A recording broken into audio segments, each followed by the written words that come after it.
Welcome back, everybody, to the Triad of the Force podcast, a podcast from Puerto Rican friends coming together to do deep dives into Star Wars and other nerd-related media. These are our Bad Batch Fridays, in which we discuss every single episode of the third and final season of the Bad Batch, today focusing on episode 12, Juggernaut. But before we get to that, we want to introduce our guest for tonight. Welcome back to the Triad, Kari Guerrero a.k.a. our EstarGuarsTía. Welcome back. No, muchas gracias por tenerme otra vez. I'm so excited to be back. Gracias por estar aquí. Such an honor. Thank you. It's Always one of those fun. things we were talking right before we started recording that every guest like magically like shows a date that suddenly like the episode had to do with something they like. When we had Claire from Imperial Senate podcast, it was the Wolf episode. Last week I forgot what it was, but there was also like a coincidence. I know Katrina Conventress. That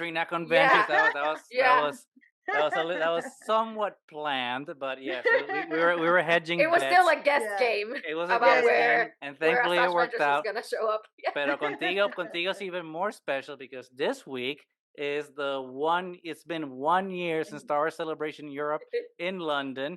And for those who may remember, Kari and I hosted like 2 panels together.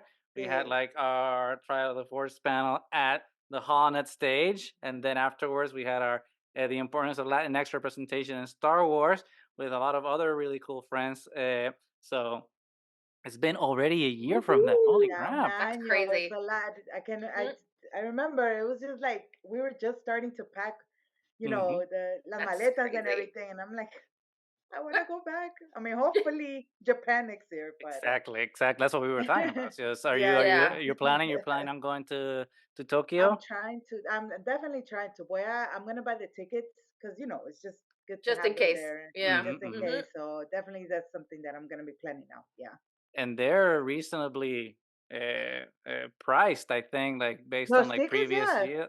Because it's only 3 days, so it should be cheaper. The difficulty is actually getting there. Is it I always forget. Is it always 4 days? No sé. California was 4 days because I know they started in that Thursday. They showed the 2 episodes of Kenobi, I think. I think Orlando was 4 days too.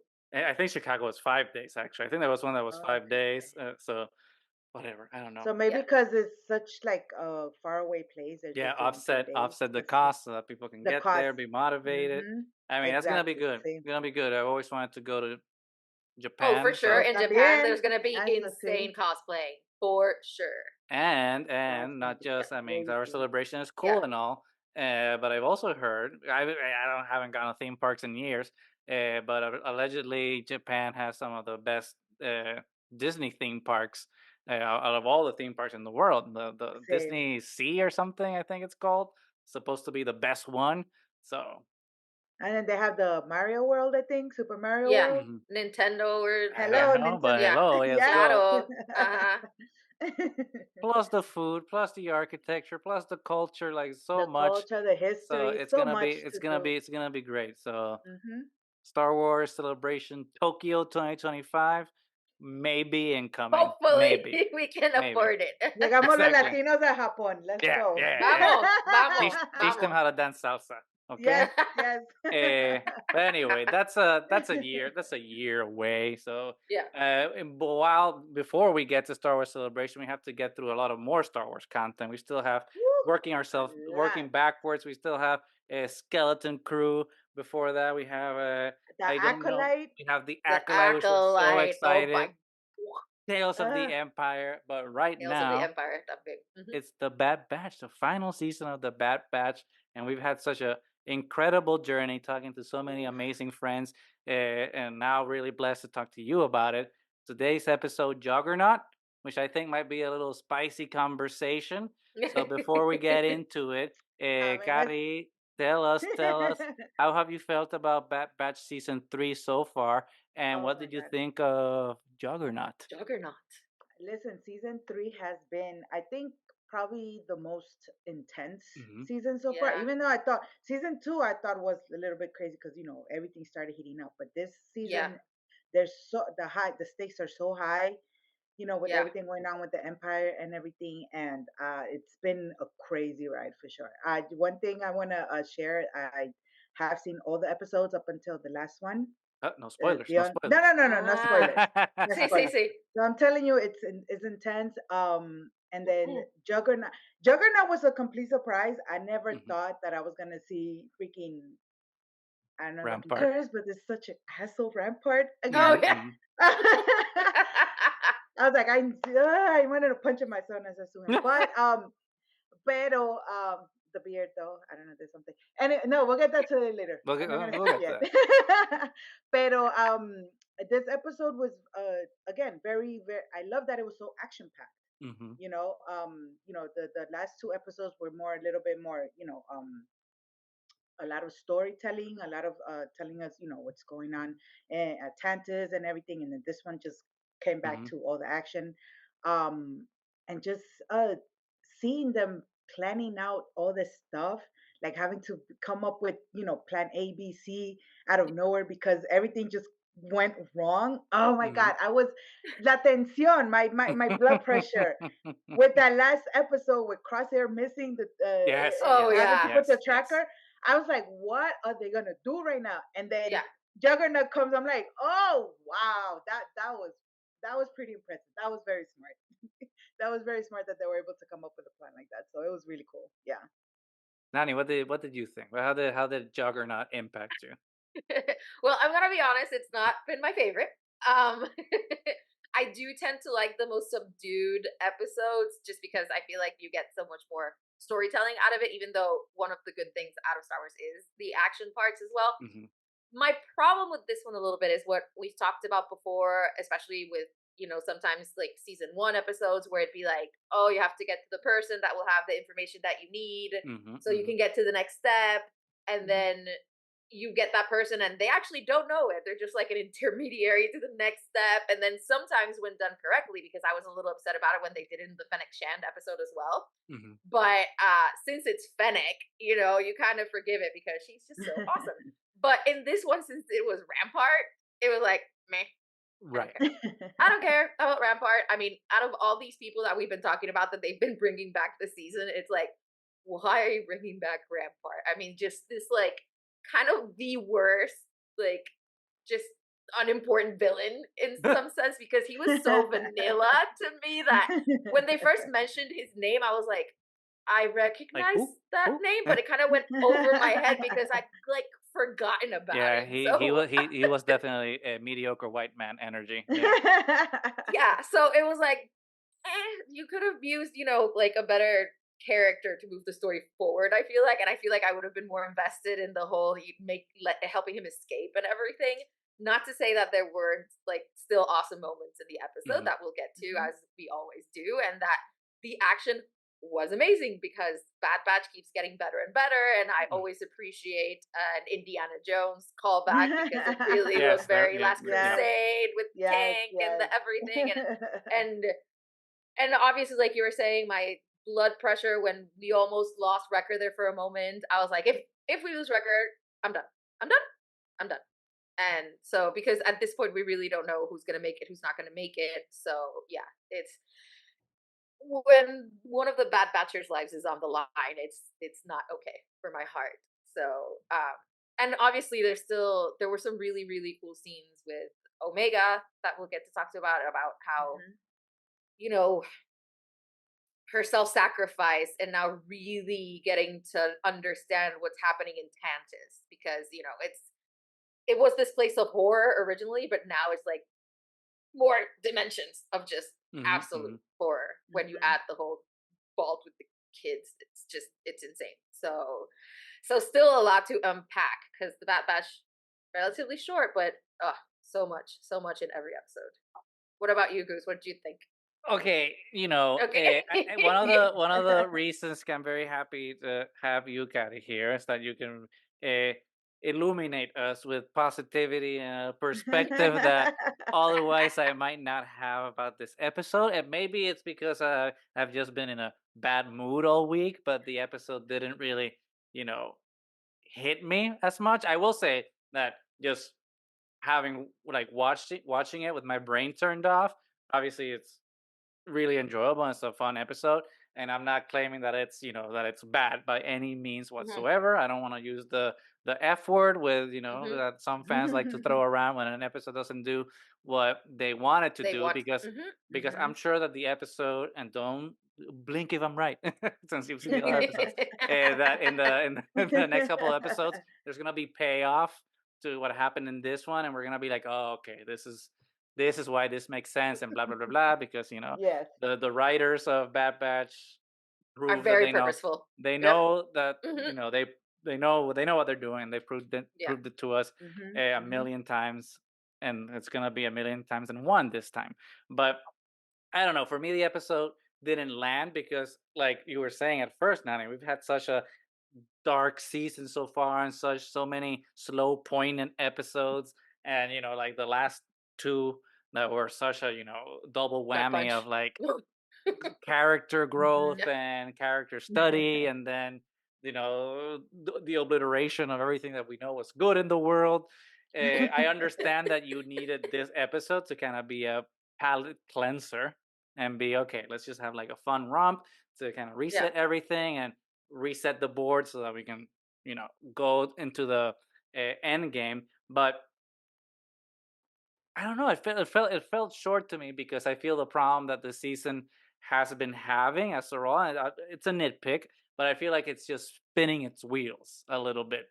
It's the whole thing with the M counts and the mystery around it. It's Like we frustrating because we know. already know. Yeah. We like the Mhm. audience already Yes. knows about all these things, and the characters Mhm. just keep asking the question about the thing. And I'm just like, I mean, as an audience member, it's a little frustrating to be seeing characters trying to figure out a thing that you already know. Is there's no Mhm. mystery to that, Yeah. Mhm. so that's a little frustrating to me. Hopefully, there's like a plot twist that happens with that. It's like, oh crap, like it's. I Mhm. thought I knew, but I really didn't know, type of thing. So we'll see about that. But then there's also the fact that the episode is so closely mirrored to the Believer from Mando season 2, that it's a letdown, because in terms of quality, the Believer is one of the top Mando episodes out there because of Bill Burr's character. I forgot the character's name now, but having like that sequence where he has to look into himself and see why he hates the Empire, why he's not just a mercenary, he's actually fighting against it, and all those things is really good character development, and really good to move the plot forward for this episode. So when you contrast it to what happened in this one, which is just you get sad boy mediocre Rampart, and like kudos to the design team for giving that beard, because yeah, our boy looks more rugged and handsome, but he's still the same d bag from Yeah. season 2. So I'm just like, Mhm. okay, no character growth, no nothing, like we don't there's he's still the same guy. There's nothing's different on the surface, so it's a little Mhm. frustrating, right? We literally are going to the past, and the past hasn't changed. Mhm. So I don't know. I mean, there were like that funny moment when they just ragdoll him and just throw him like. But besides that, I don't know. The episode didn't land, just because we're doing things that we've already seen this season that Mhm. have already happened as well. Just like finding the guy, like you said, honey, finding the guy Yeah. to get the thing, to then find out where Omega is or what M counts are. Just like, okay, we've seen that 3 times already this season. Mhm. So I don't know. Kari, please cheer me up. What am I missing? What am I missing? Please. No, no, no. This is definitely a transition episode, and Yeah. I think this season the episodes that I've enjoyed the most are the ones where Omega has been in it. Yes. Yeah. Because it's just like, again, the storytelling is so rich with her. We see her, everything that she has to go through. We see her in real time, that character growth within her. Mhm. Yeah. Even though she's a little kid, she's experiencing so much. Yeah. And then just from last episode, getting her to actually sacrifice herself, knowing that that's the correct step to Yeah. take. Omega has been like the super highlight of everything. Yes. Oh yeah. And I think this episode, like you said, is just like a palate cleanser because those two last episodes were very heavy, They very were, heavy. oh yeah, and they were rough. When I tell you, I saw that the first episode when we find out about the kids, I cried. I was so upset. I was like, Hemlock, I am. Where's Darth Vader? I need you to go choke him out, please. Like, por favor. But that's the thing. That's the thing. Hemlock is so good as a villain that you can't like we can't go to Rampart. So I remember in season 1 and 2 when we have Rampart, like, okay. But then Hemlock, you know? Yeah.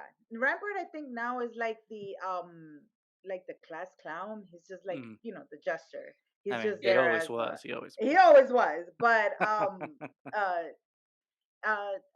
I guess that they just needed something to connect how they were gonna get to Tantus. They wanted to give us that moment with Crosshair where he missed putting the tracker, so it would give us that emotion of, oh my god, what are they gonna do now? That hurt so much.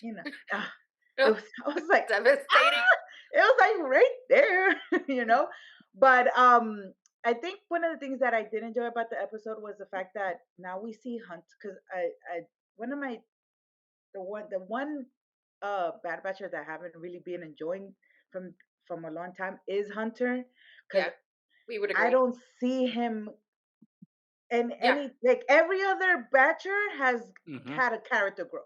They Crosshair being like, number one. Oh like, crazy. Tech had his in season 2, of just being like robotic little Tech, just everything has to be very reasonable and stuff. And then all of a sudden now he's getting emotional, and then obviously leading to his sacrifice and stuff. Even Wrecker being the silly one, the one that everybody thinks is the slow one. He's been the one that's been the voice of reason this season with Hunter, with Crosshair. Like, no, guys, keeping everything together. But I think Hunter has been the one that he stayed consistent with, just the same way that he has always been. Like everything has to be methodical and everything. No, but we can't do that. No, but everything is a problem. I think in this episode though, we finally saw Hunter just like, you know what, we're just gonna do this. Like, we're throwing everything out the window. Whatever needs to be done is gonna be done. We don't need to be careful anymore. It's just whatever we need to do to get Omega, we're gonna do it. And because thinking about taking Rampart out of, like to help him escape and stuff, that's very risky. And that's something that Hunter, I don't think, would have done like in the first season. Like, no, we have to think out the odds, and if this is gonna work out and stuff. Right now, he's just like, yo, we're going, let's go. And then we get the whole, again, we were missing that action. I guess they needed to give us that action. The action was pretty cool too. We got the whole, Fast and Furious thing going on and stuff. But like I said, not my favorite episode either, just because I'm so enthralled with the storytelling, with what's going on with Omega and Intentions and stuff. It's very, very interesting. But and then especially because those scenes, those in this episode with Omega in Tantus were so compelling, you were left like kind of wanting more of that. I think they could have done a little bit of a better job in balancing those Omega scenes with the action scenes, because the action sequences took over most of the episodes. And I think if you would have done it maybe more half and half, I would have enjoyed the episode a little bit more. But I mean, that's just me personally, because I know there are a lot of people that do enjoy the action-packed episodes, and we still have to remember this is Star Wars animation, and we're not necessarily, the age group targeted here. We just love it anyway. But yeah, sometimes it can get depressing, and we need like, okay, we need a little breather, like, and there were still so many things, because aside from Omega, who's been a star, there's been so much great Crosshair as well, and I love that from the beginning he has become the one that really understands her now. And as soon as like Wrecker and Hunter were complaining, like, I can't believe you lost her again, or I can't believe she's caught again, and Crosshair's like, well, they were going to destroy this place and she stopped that from happening, so respect. And she did it for everybody, and now it's our job to go find her, so just stop whining about what already happened and let's move forward. So I think there's a lot of really good Crosshair, especially him admitting that he hadn't said anything about Rampart because he's afraid of going back to Tantus. So as long as he didn't absolutely have to go back there, he would have never. But as soon as it's Omega's life on the line, then he was able to like come clean. And for somebody like him to admit his fears, especially to his brothers, is I think a huge step for Crosshair. Yeah. No. That was a huge step for him. And then I think we finally see him getting his confidence back a little bit when he did that shot. I was like, oh my god, the magnetically sealed. Yeah. I was like, yes. I was like, oh my god, that was so badass. Yes, Crosshair, come back to us. I mean, it's good. Like again, we're seeing it in such, even though we're seeing him get this confidence back in real time. Like it hasn't been just like one episode to the next. Yeah, he's good. You know, I'm good. I love that they're taking time. With him.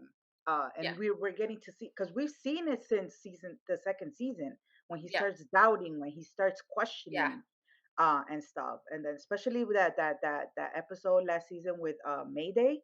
Yeah, my boy Mayday, rest in peace, honey. Rest in peace. Oh my god, that was like a huge step for him, And then from that point on, just Crosshair just became amazing with the character growth.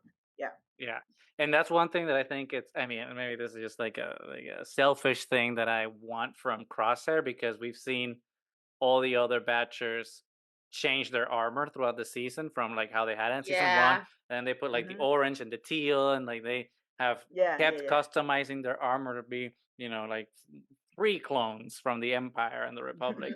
And Crosshair, obviously, we know, changed through his armor of his Imperial armor, and now he's reclaimed his batch armor, but it's still the same way that it was in season 1. So like I kind of want him to, after he gets fully healed and finally becomes a healed Crosshair, to go rescue Omega. I want him to not upgrade his armor, but change it so we can see that he's become like his new blink twice if I'm right. I'm trying to remember. I can't, but I want to be like, here's my new armor, because I'm a healed person. I've been baptized, and I'm I'm coming from the. It's always a transition, right? The change in the armor is them finally like, okay, this is that new era for them. Exactly. So, that would be cool. I mean, it's a minor thing, because I think his character isn't diminished if he doesn't upgrade his armor. I just think that it's always a visual cue of a character's growth when you change either your hair or your clothes or something. It's a physical manifestation of your internal change. So and then he's matching his brothers. If he puts the teal and the orange on, he's like, okay, now we're the Bad Batch again. So I think it might be that there it's like very symbolic that Wrecker and Hunter are very different to him, because he's still not there yet with them. It's still not the Bad Batch again. He's just starting to finally get to that he was withholding he was withholding information from them, so he was still not being 100 with them. But I think now he's back. Yeah, almost. So it would be cool if with the transition, like you said. Yeah, that would be cool. Transition. It's such a declaration of your like individuality, which has been taken from the clones from the beginning. So I think it'd be really cool to be able to see that. And he has been the least individual, in the sense that he's been the one that's more the file and rank and file, and following order, good soldiers follow orders and all that stuff. So he's always been like that one. So for him to finally be like, no, when have we ever followed orders? Do the tech thing and be like, I'm finally breaking free and embracing my individuality. It's something that I want to see him do, and not die, because Star Wars redemption arcs always end with someone dying. It's like, no, don't, just let the man be happy. Let the man be happy. Like, keep trying to redeem himself. Keep doing. Let him ride into the sunset. Let him go farm somewhere. I don't know. But yeah. And while to shift gears from the other most interesting character, Omega, one of the shortcomings that I felt with the episode was again that it's showing us the same thing we already saw 2 episodes ago. Because in Identity Crisis, we had the whole beautiful kind of silent. Well, I mean, it's not a silent episode, but for the most part, silent episode of Emery discovering the children in the white room. Which, by the way, like I didn't pick up last time that the children are like one is red, one is green, and one is blue, and like that's like in digital art, the RGB colors. So the combination of all those colors unlock the whole plethora of the rainbow, and they're in a white room. So like having those 3 colors means that there's endless possibilities in terms of like what they can do together. That's cool. So I'm just like, I don't know if that was intentional, but when I saw it on this episode, I'm like, oh, that would be really cool. That's the intention for them.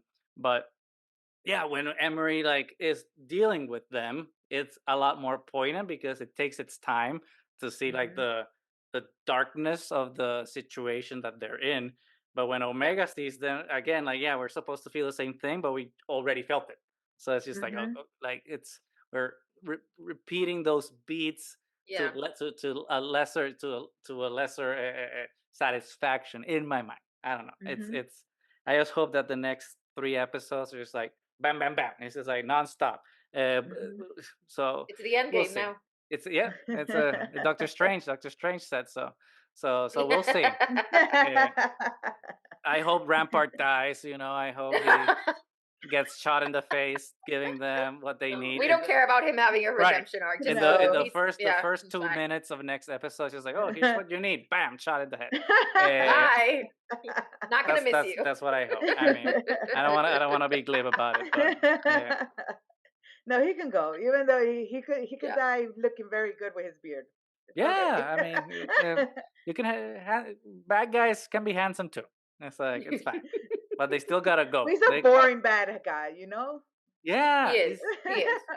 He's like one of those handsome guy finance bros. That you're handsome, but you have nothing to say. You have nothing to say. You have a trust fund. We get it. You have a trust fund from your parents, and like there's nothing interesting about it. That was it. But this is gonna be an interesting portion now because we usually get into the speculation part of what's gonna happen. But you already know. So let's turn this into a game. What would you have thought was gonna happen if? At this point, what would you have thought? What would you have thought? Okay, so the only thing I'm gonna say is that it is tense. It's gonna be like, again, we're gonna go back to the oh my god, how are they gonna do this? What are they gonna do? I will say that I don't. It's I'm trying to rack my mind of how are they gonna wrap this up.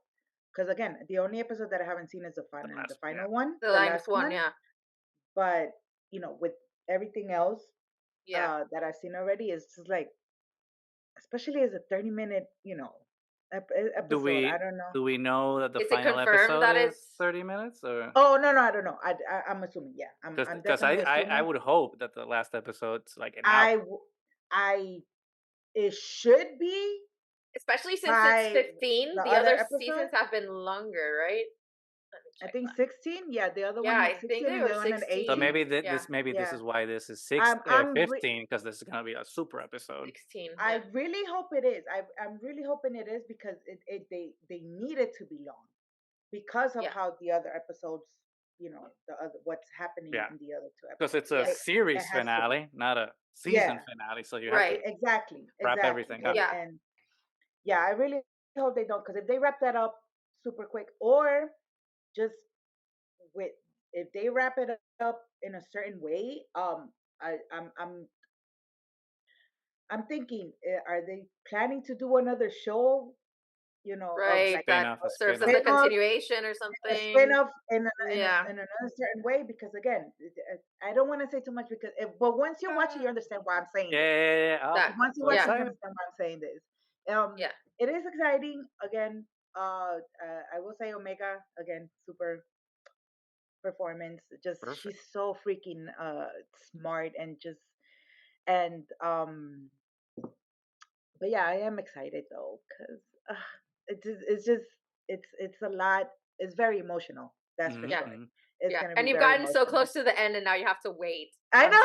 Right. Until You got that May. signal now. Episode. Until May. It's you you're got left it in sooner, this and now you have to wait horrible longer. cliffhanger moment right now. It's like everybody's just catching up to me, and I just need the last episode. Trying to see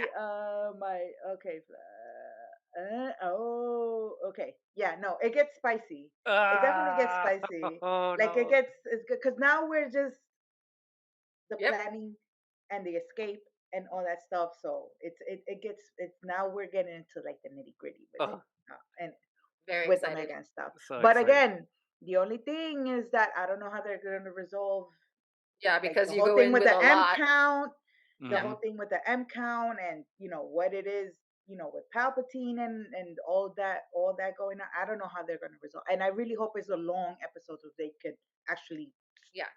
I mean, especially because I was surprised that there wasn't another double episode here at the end. So I was like, oh, that's strange. I would have really thought that the last, like, the end was going to be 15, 16 double episode. So I figured there was going to be one more. All we have so is like I think it's a good sign that it just like ends at 15 and they haven't actually told us the runtime, and it turns out that it is a longer episode.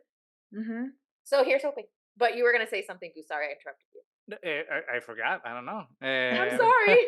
I'm sorry if I'm looking to the side. I'm just looking at my notes from when I got, so I'm trying to like. Oh, now I remember. With the notes that triggered me. Not triggered. That triggered my memory. Because I think that honestly, probably in my mind, they won't resolve the. I mean, they won't resolve the M count thing in a way that resolves it, so to speak, because. We know from from the Mandalorian that they're still working on it. They're still working on it, yeah. So it has to be like, they just, Omega obviously gets away. Unless they kill her. Omega obviously gets away, so they can't continue their experiments. They probably destroy Mount Tantis, so it sets back the research. So like Nala Se is probably gonna die, unfortunately. I hope not, but she's probably gonna die like in the whole hustle and bustle of them doing the breakout at Mount Tantis, and I think Emery's gonna join the Bad Batch and be the new tech of the group. So now Hemlock, if he survives, and Project Necromancer now doesn't have any of the top scientists that knew what they were doing with all the cloning stuff or M counts with Omega. So they're, I think that's what's going to happen on that front. But Nani, what other speculations do you have based on what this episode gave us? Which, frankly, it's not that much. But what do you think? No, it didn't give this episode. It didn't give us much. I'm really hoping that because I think we had discussed with Crosshair that maybe he was going to find some other skill that would define him, like maybe the sharpshooting was done and he needed to like adapt to something else, but clearly he is kind of getting those skills back. And I think the fact that as he was talking about Tantis, he was like grabbing the hand that shakes and rubbing it, which is a sign that whatever happened in Tantis is what is causing, yes, you're right. So it could be something that was actually physically done to him there while they were doing whatever training it was, or it's just, psychological PTSD, something like that, which, is equally or worse, at damaging a person. So I think just the fact that he's admitting the fear, like I said already, and the fact that you were seeing that link between like what he has become to whatever was done to him in Tantis, the more he acknowledges that, I think the more he's going to be able to get those skills back. And I think we're going to see like badass sharpshooting Crosshair again, which would be really exciting. And I think we've talked about it a lot before too. I'm pretty sure we're going to get to see a lot of the characters that have been reintroduced in like an Avengers Assemble kind of moment with all these people like kind of coming back and helping out, because we know that there's so much linkage between what's happening with the Bad Batch Tantis and the Path and trying to save these Force-sensitive children that I think it's like I'm worried about it. And you've already seen the next 2 episodes because there's so many like storylines right now, because we have Project Necromancer, we have kind of, the Path, the trying to decide if the children, kind of belong with their families or they should be trained and choosing one way or the other. Omega herself and finding her identity, what she wants to be. Does she want to be a part of the Bad Batch? Does she want training as a Jedi, or not necessarily a Jedi, but a Force user, because Asajj Ventress doesn't acknowledge herself as a Jedi either. And the Bad Batch itself, is their plan to stay together or go their separate ways? I mean, there's so many story beats right now that I don't know which one they're really gonna focus on and how many of them are gonna get resolved. So on top of like also what's gonna happen with all the clones in Tantus, right? Like, and then again, in the last episode, are we gonna get like crazy clone action? Like all of them are gonna come out, and it's gonna be like a whole huge ass fight of clones again. The last Clone War, yes. Yeah, the last Clone War. Clones. One way out, baby. Yes, one way out. Exactly. The thing is also, I mean, even if they all escape, like what happens to them now? Because most of them haven't had a chance to accept that, they're no longer soldiers. There's so much to question there, because we have known of some clone troopers that have been able to figure out a life outside all of this, but not all that many. Actually, and which ones kind of want to maybe join the efforts of the Path, or Fulcrum, the Rebellion, whichever way they want to do it, or if they actually feel okay just like going their separate ways and finding a life separate from the Empire, the Republic, and everything that's happening. So I mean, I really do want to know what was what was the story with the clones afterwards, especially since a lot of them, like Wolf, is still with the Empire, but he's already like, okay, questioning too. Yeah, exactly. And a lot of them in the Empire are doing that right now. So what are they gonna do? And then what are they gonna do with the clones from Tantus? And what about the clones that were brainwashed and they're like Rambo clones now?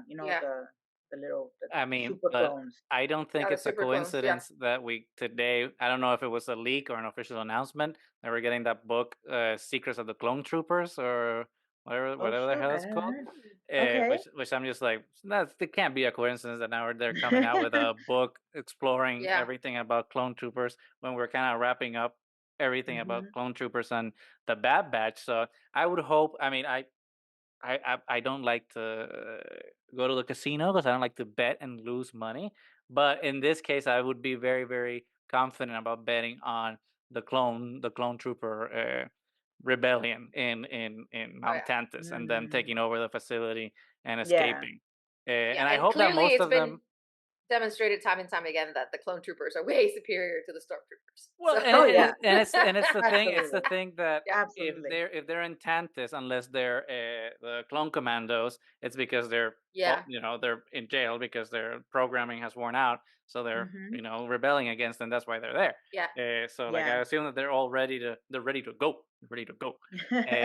But one of the big questions I have is who Rampart was referring to, and he's like, we need to get someone else that's the person that has like the access to Tantus. And I'm actually not sure about this, but after Rampart, and I've said it in a couple episodes before, but I feel like after Rampart's reintroduction into the show, into the series, with this week's episode, I feel like Sid makes sense again, because I mean, it's like she knows stuff just like Fee knows stuff, and just and it would be a good way, I think, to like bring everyone back from seasons 1 and 2 to kind of like complete their arcs, because I still was on the Sid needs to redeem herself thing, because she blinked twice if I'm right, because she looked guilty. Stop trying to fish for information. I know I'm fishing hard.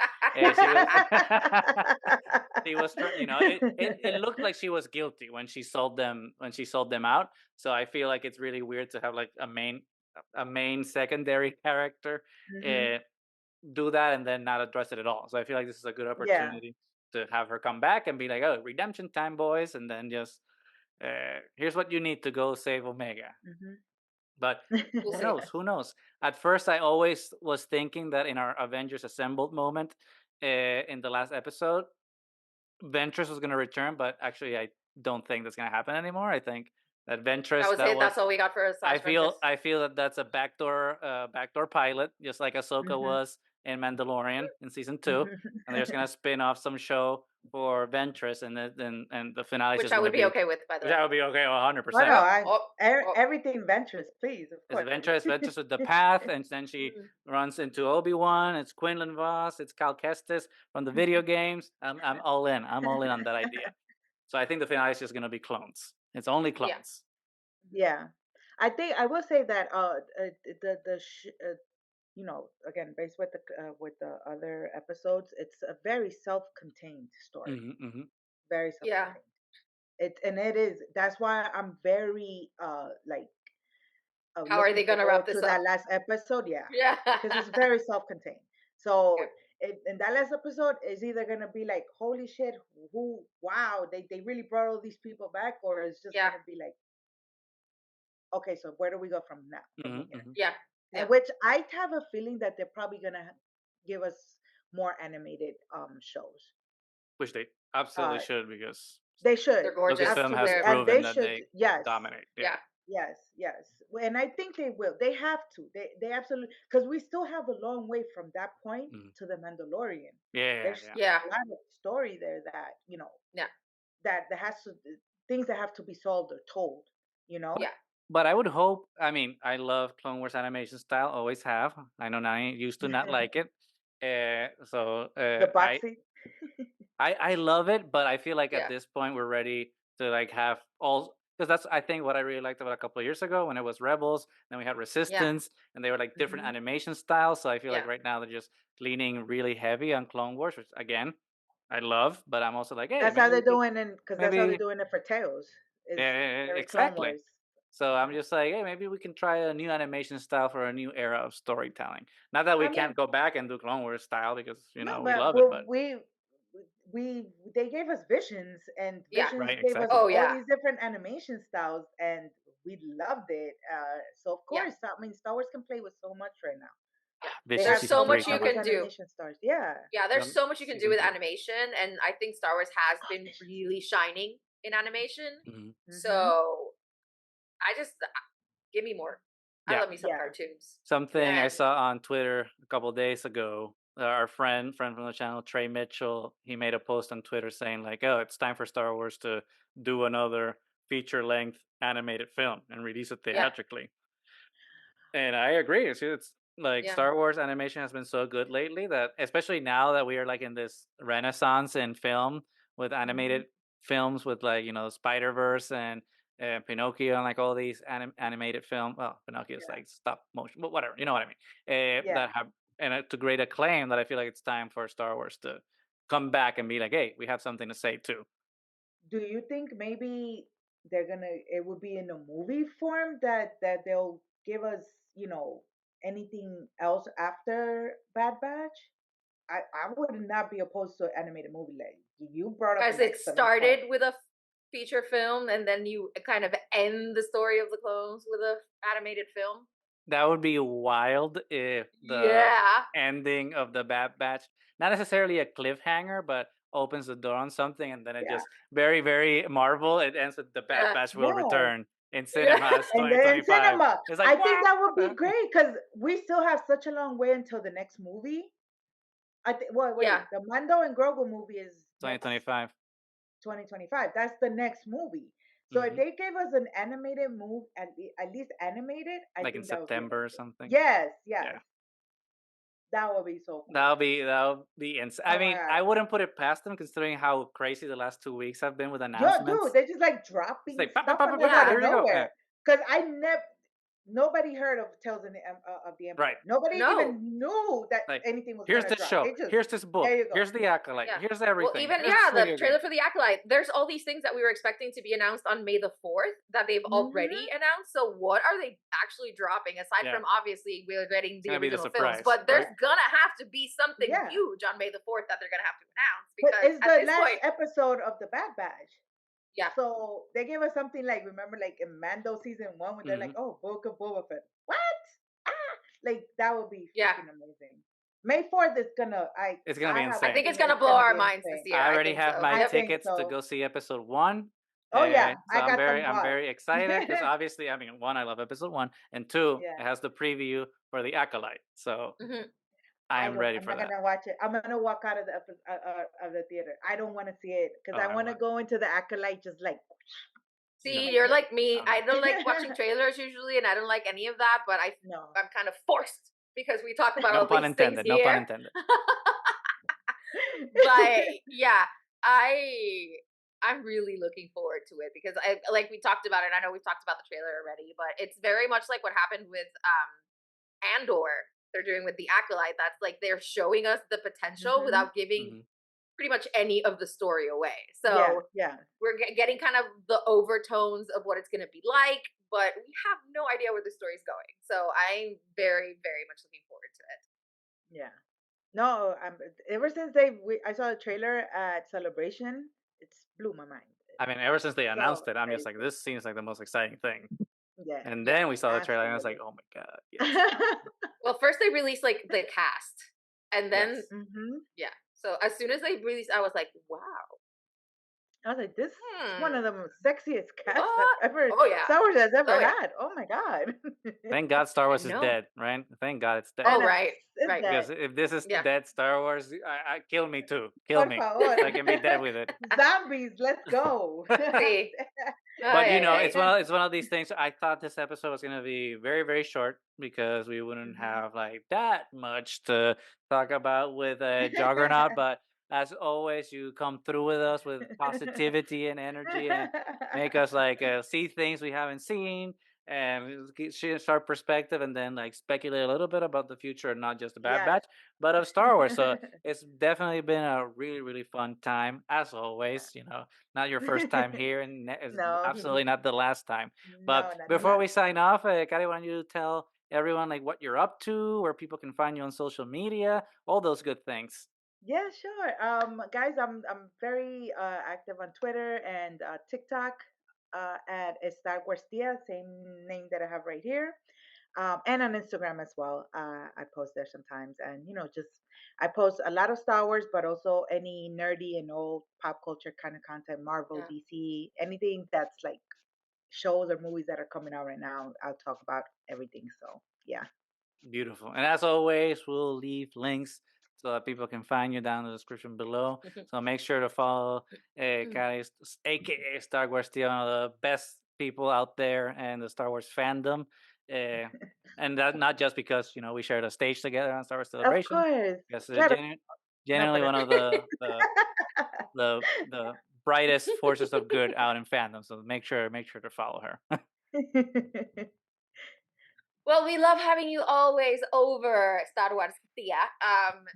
We are only 3 episodes away from the end of the Bad Batch. Wow. Hopefully the last one is going to be long so we get like an actual conclusion to the show that we are loving and are going to be really sad to see go, but there's still so many good, awesome Star Wars things coming up. So remember to like, subscribe, leave a message, let us know what you're thinking so far of Star Wars, what's coming next, what's happening with the Bad Batch.